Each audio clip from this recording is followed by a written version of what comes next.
Welcome to my channel sequence study. और आज मैं करा रही हूँ आपको a tiger in the zoo, इसके क्वेश्चन आंसर। साथ में मैं आपको जो भी वीडियोस बनाती हूँ उसमें ज़रूर एक्सप्लेन करती हूँ, इसलिए आपको कोई भी डाउट नहीं होना चाहिए कि किस आंसर, इसका क्वेश्चन ये है और इसका आंसर ये क्यों है। क्योंकि अगर आपको कहीं भी डाउट लगता है तो आप मेरे से पूछ सकते हो। तो मैं आपको इसे ज़रूर कहती हूँ कि यू शुड पहले आप लिसन टू द एक्सप्लेनेशन, जो मैं एक्सप्लेन करा रही हूँ उससे आपके एग्जाम्स की भी तैयारी होगी अच्छी तरह। ये नहीं कि आप बीबीसी के से क्वेश्चन और आंसर्स ऐसे उतार दो अपना होमवर्क करने के लिए, उसका यूज़ नहीं है। आप हमेशा एक्सप्लेनेशन सुनो एंड इट आपके बोर्ड्स के लिए बहुत ज़्यादा यूज़फुल रहेगा। कुछ कुछ वर्ड्स आते होते हैं हम जो सुनते हैं, हमें एग्ज़ाम के टाइम पर नहीं भी याद किया होता तो हमें याद आ जाता है कि ये हमने सुना था। तो उससे क्या होता है, अपने आपके नंबर अच्छे आएंगे। अपना आप एक्सप्लेनेशन जरूर सुना करो। Okay, so let's start the poem. He stalks in his vivid stripes the few steps of his sketch. अब देखो, he stalks in his vivid stripes. Stalk कहते हैं ना, स्टॉकिंग मत करो, मतलब कि पीछा मत करो। किसी के जो है दबे पाँव पीछा पीछा करते हैं ना, कई लोग कहते हैं स्टॉकिंग मत करो, है ना। लोगों की भी कहते हैं ना, ऐसे लोग मतलब कहते हैं कि भाई मेरे पीछे पीछे दबे पाँव आना किसी के पीछे, तो वो होता है स्टॉकिंग एक तरफ से। और जो जो स्टॉक होती है, अब इसमें कह रहे हैं कि वो he stalks in his vivid stripes. तो यहाँ पे जो स्टॉकिंग का मतलब है वो ये है कि जो जो टाइगर है वो चलता है वहाँ पर। Tiger walks about. अब देखो वो चलता है। अब देखो टाइगर तो वैसे प्राउडली चलते हैं, वो कैसे चलते हैं, स्टॉकिंग यहाँ पे क्या है कि वो प्राउडली चलता है, टाइगर अकड़ के चलता है ना। मगर यहाँ पर जो टाइगर हो गया, वो क्या कर रहा है, the word stock suggest that a tiger walks about in anger and helplessness. यहाँ पर टाइगर जो है स्टॉकिंग कर रहा है, तो उसका इंडिकेशन ये है, the word stock suggest that the tiger walks about in anger and helplessness. Anger भी है, गुस्सा भी है, एंड हेल्पलेसनेस मतलब वो कुछ नहीं कर सकता, लोहे की रॉड्स तो तोड़ के नहीं निकल सकता ना। ही इज़ इन रेज, अब वो गुस्से में है, because he is away from his habitat. किसी को भी अपनी हैबिटेट से आप दूर रखोगे तो वो गुस्से में हो गई, तो ये रेज में है। Fill in the blank with one word. अब देखो, the expression the few steps is suggestive of the tiger's captivity in the cage. तो इससे पता चलता है कि वो कैप्टिविटी में है। फ्यू स्टेप्स का ना थोड़े ही कदम चल सकता है। थोड़े ही कदम क्यों चल सकता है, क्योंकि वो केज के अंदर बंद है और उसी केज में थोड़े से ही कदम है, थोड़ा सा रास्ता है जिसमें वो चल सकता है। नेक्स्ट देखो, the phrase velvet quiet and, आगे है velvet quiet can be paraphrased as. तो वेलवेट का मतलब होता है, वेलवेट भी क्या होता है, कपड़ा होता है जो बड़ा सॉफ्ट होता है ना। तो सो सॉफ्ट। और जब वो नीचे गिरेगा तो कभी आपने देखा कि वेलवेट का कपड़ा गिरे तो उसकी आवाज़ आए, नहीं आती ना, तो वो साइलेंट है, बिल्कुल शांत। So soft and silent that it is unnoticeable, कि वो नोटिस ही नहीं कर पाते हम। वो चल रहा है तो उसके पैड्स किसके गए हैं, पैर किसके बने हुए हैं, उसके जैसे वेलवेट के बने, क्योंकि एक तो बड़े सॉफ्ट है उसके पैड्स, और वो साथ में कैसे हैं, बड़े जैसे कुशन वाले होते हैं जिसकी एक आवाज़ भी नहीं आती, वेलवेट के, है ना। तो इसका आंसर आएगा so soft and silent that is unnoticeable. मैं आपको साथ साथ आंसर्स भी बताती हूँ, उनको एक्सप्लेन भी करती हूँ साथ साथ। It is clear that an oxymoron is the poetic device used in the expression quiet rage. अब देखो oxymoron क्या होता है, दो वर्ड्स जो क्वाइट और रेज। क्वाइट का मतलब शांत और रेज का मतलब गुस्सा। तो क्या गुस्सा कभी शांत हो सकता है क्या, नहीं ना। तो फिर इसलिए जो है ये दोनों वर्ड्स क्या हैं, कॉन्ट्राडिक्टरी, मतलब कि एक दूसरे के बिल्कुल उल्टे हैं। इसको कहते हैं ऑक्सीमोरॉन। ऑक्सीमोरॉन का मतलब दो वर्ड्स का इकट्ठा आना, जो कि दोनों वर्ड्स आपस में क्या हो, ऑपोजिट हो मीनिंग में। तो ये भी इसमें क्या है, quite rage. It is clear that oxymoron is a poetic device used in the expression quiet rage because quiet rage are contradictory. देखो ये ऐसी चीज़ें जो मैं आपको बहुत ज़्यादा एक्सप्लेन करके बता रही हूँ आराम से। Contradictory words as one is loud in a rage. क्या वन जो है, वन इज़ लाउड मतलब कोई भी बंदा होगा अगर वो गुस्से में होगा तो वो लाउड हो जाता है, जोर से बोलता है, चीखता है। इन अ रेज मतलब गुस्से में, मगर इसे वो क्वाइट कैसे हो सकता है, गुस्सा। Oxymoron is a poetic device where two contradictory words are put together. आगे है, in addition to oxymoron, list two other literary devices used in the lines third and fourth. तो देखो एक तो वर्ड है यहाँ पे रिपीटिशन हो रहा है ना एक वर्ड का, और दूसरा नंबर है ट्रांसफर्ड एपिथेट।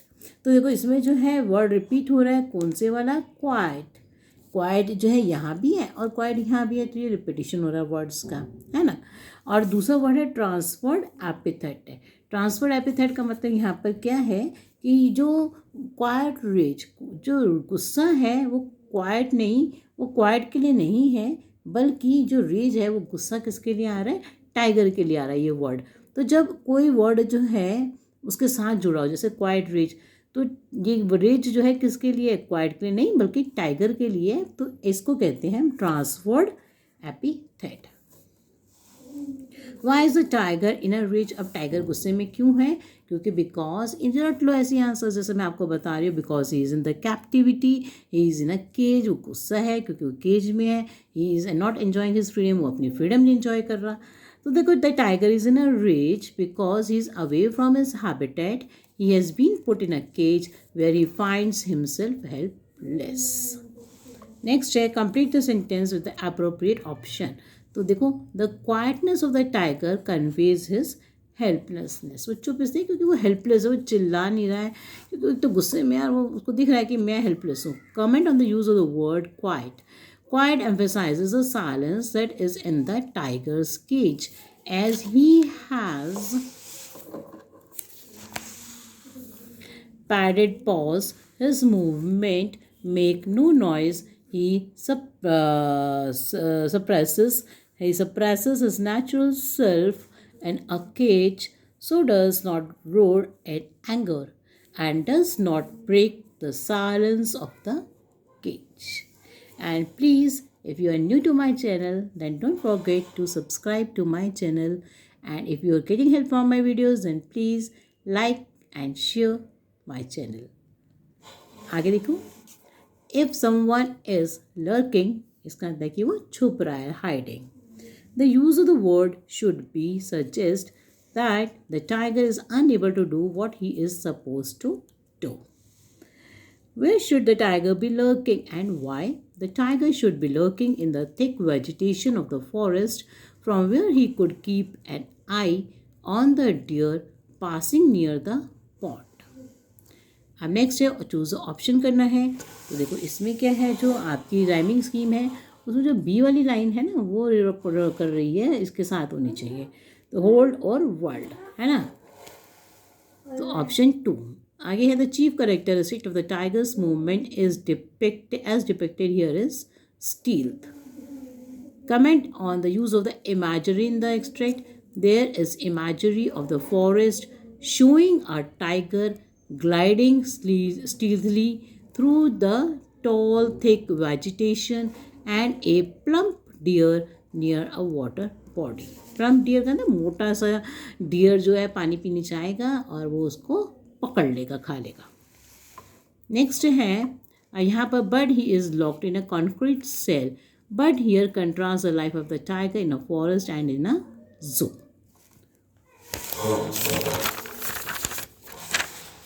आगे है, which of the following, any doubt you can ask me in the comment box. Which of the following is unlikely to be true in the context of the given extract? The cage provides an artificial habitat for the tiger. This one. Next है, जो strength behind bars वो क्या है, synecdoche है. इसका मतलब जैसे होता है ना set of wheels, तो उसको कहते हैं हम कार के लिए होता है. मतलब एक कुछ फ्रेज जो एक मतलब किसी चीज़ को इंडिकेट करे. जैसे मैंने आपको बताया ना, जो जैसे हम बोलते हैं सेट ऑफ व्हील्स, तो किसके लिए आता है, कार्स के लिए आता है. इसी तरह स्ट्रेंथ बिहाइंड बार्स, तो मतलब उसकी ताकत, शेर की ताकत बिहाइंड बार्स, तो ये क्या है, सिनेक्डोच, टाइगर के लिए आया है. Comment on the tiger's state of mind in this extract. The tiger feels uneasy, angry and uncomfortable in the cage. He feels helpless and dejected. आगे है, which two things does the word bars? तो bars क्या हैं, cage की iron rods of the cage and restriction on the tiger. Option 1 and 2. Next है, how is this behavior contrary to the tiger's natural behavior? ये बहुत important question है कि tiger आप फॉरेस्ट में कैसे बिहेव करता है और केज में कैसे. तो ये बहुत इंपॉर्टेंट क्वेश्चन है. Here in the cage he can walk only few steps, while in the forest he is free to move anywhere in the cage. anywhere. In the cage, he cannot do hunting, as in the forest, he hunts his prey. Here in the cage, he cannot terrify people as he can do in the forest. Next, visitors क्या feel करते हैं? Visitors feel happy watching the tiger in the cage. आपको जब भी हम जू जाते हैं तो हम खुश होते हैं ना टाइगर को देख देख के, ये क्या कर रहा है, वो क्या कर रहा है. दे एंटरटेन देमसेल्स, एंटरटेनमेंट के लिए रखे होते हैं, लोगों की एंटरटेन होते हैं. Themselves watching the tiger, they are insensitive and unconcerned. वो उसको इनसेंसिटिव होते हैं, वो उसकी फीलिंग्स को नहीं समझते, अनकंसर्न्ड होते हैं कि टाइगर को क्या फील हो रहा है, वो सब अपना देखते हैं. The expression the length of the cage extract with the expanse of the tiger's territory in the jungle. Last में आएगा आपका when will I return to freedom of the forest. ये सोचता है, शेर सोचेगा ऐसा कि कब मैं आज़ाद होगा. अब है आगे द लास्ट वॉइस, किसकी है? वो जू गार्ड्स की, जो ड्यूटी पर हैं. उसके बाद एक comment on the use of the word brilliant. Brilliant stars depict the vast, open, natural expanse of the sky. Makes the tiger long for the open world and the strong desire brightens his eyes. कोई भी answer नहीं समझ में आ रहा कहाँ पे? अगर आपको कोई एक्सप्लेनेशन चाहिए, मैं आपको इसका लिंक भी भेजूँगी. मैंने पूरा एक्सप्लेन कर रखा है इनको, पूरी पोएम्स को बहुत अच्छी तरह. नेक्स्ट है इसका answer hope and striking contrast है. Next it is false. Thank you for watching my video.